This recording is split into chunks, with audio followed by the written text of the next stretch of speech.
Estamos acostumbrados a verlo como un icono inmóvil, pero esta estructura no debería seguir en pie. 1000 toneladas de concreto armado desafían la gravedad a 700 metros de altura, en una cima donde los vientos pasan de los 200 kilómetros por hora. Para entender la magnitud de esta obra, tenemos que volver a 1921.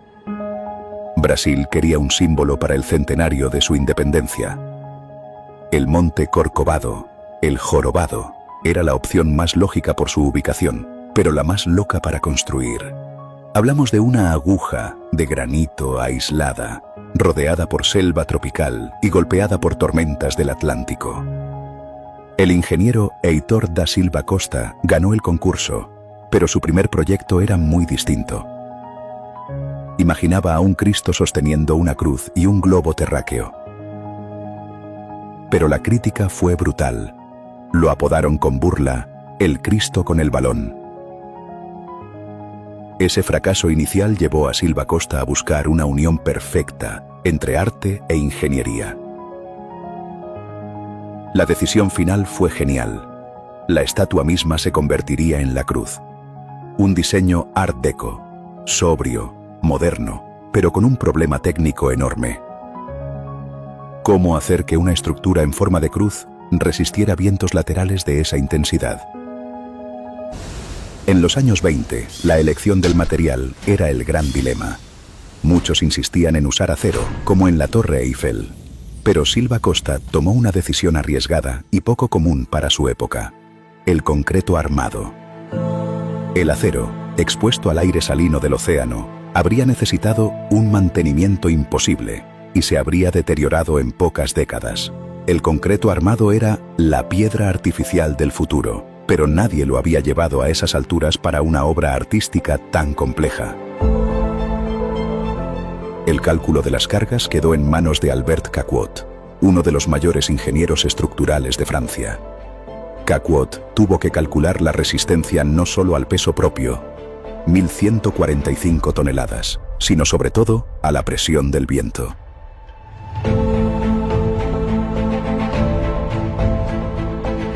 Los brazos extendidos del Cristo funcionan como una vela inmensa. En caso de huracán, la presión sobre la estructura llega a cientos de kilos por metro cuadrado. El concreto armado daba la rigidez necesaria, pero traía otro reto. ¿Cómo lograr que el colado del concreto fuera uniforme y sin burbujas de aire a 700 metros de altura, donde el clima cambia cada 10 minutos? Mientras en Brasil se estudiaba la roca, en París iba tomando forma el alma estética. Silva Costa entendió que, para darle dignidad al concreto, hacía falta la mano de un gran artista.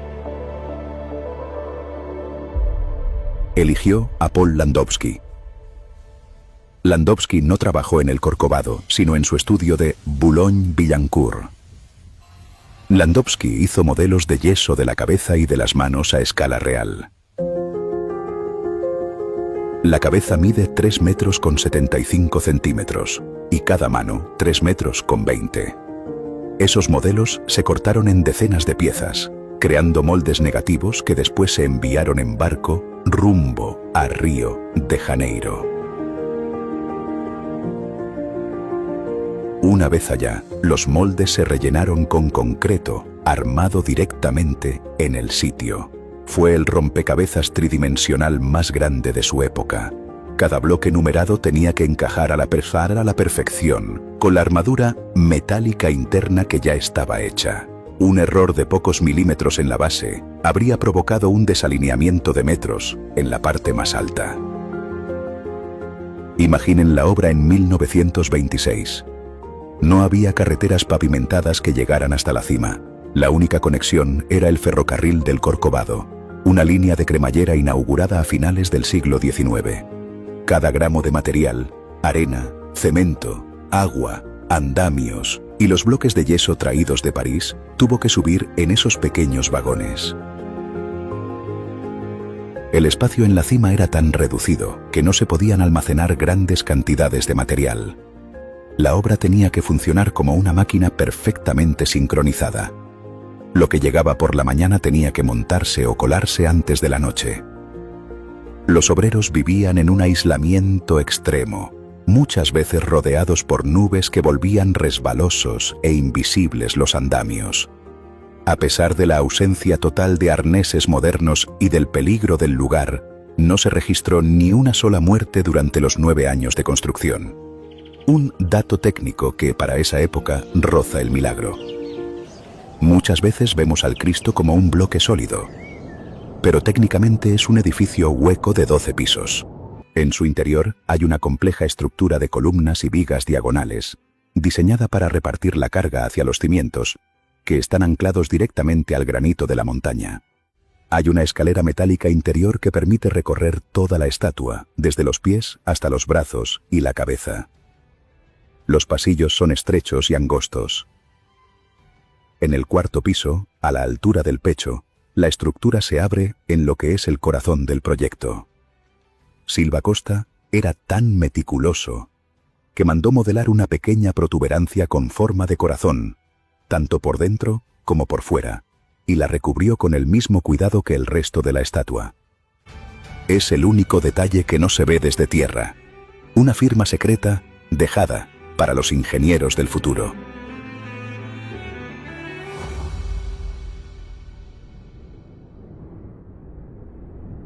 El concreto armado es resistente, pero también es poroso, y con el tiempo se agrieta por los cambios de temperatura. Silva Costa buscaba un recubrimiento que durara para siempre.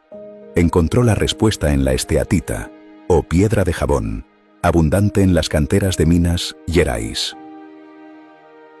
Esta piedra tiene una característica única. Cuando se extrae, es suave como el talco, pero al quedar expuesta al clima, se vuelve muy dura e impermeable.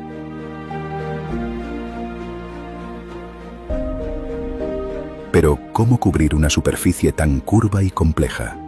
La solución fue un trabajo de microingeniería hecha a mano.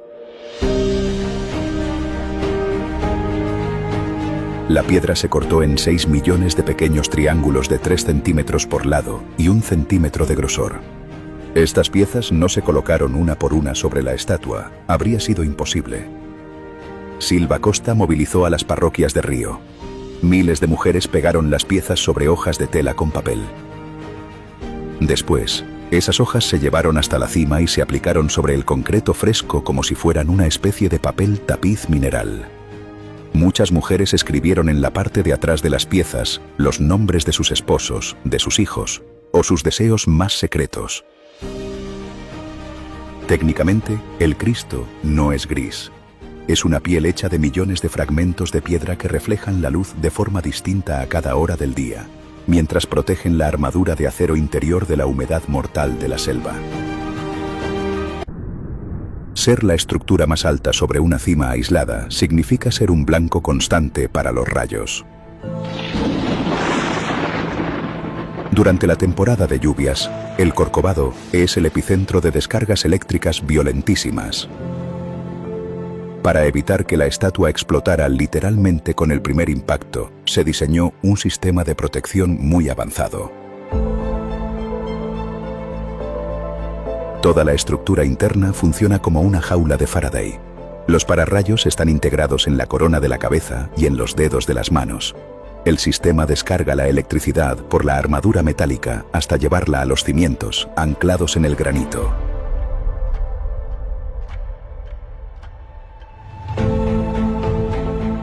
Aún así, la fuerza de los rayos tropicales es tan grande que muchas veces la piedra de jabón se vaporiza con el impacto. En 2014, un rayo especialmente fuerte destruyó el pulgar derecho. La reparación técnica pone la piel de gallina.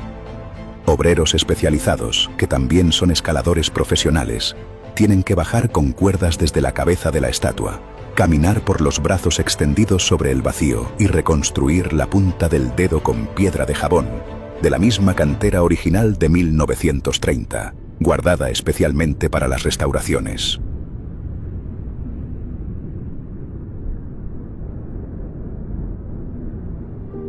El 12 de octubre de 1931, cuando las luces se encendieron por primera vez, El mundo vio una obra que no pertenecía solo al arte, ni solo a la ingeniería.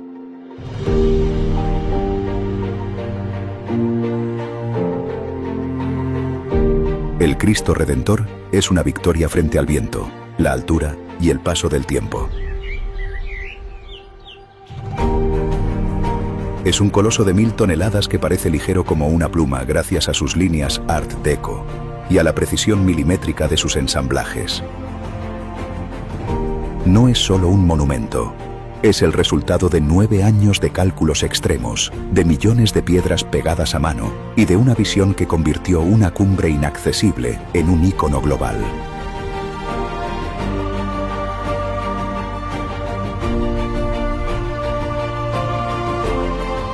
La próxima vez que vean al Cristo, recuerden que bajo esa piel de piedra late un corazón de concreto armado que redefinió las reglas de la arquitectura moderna.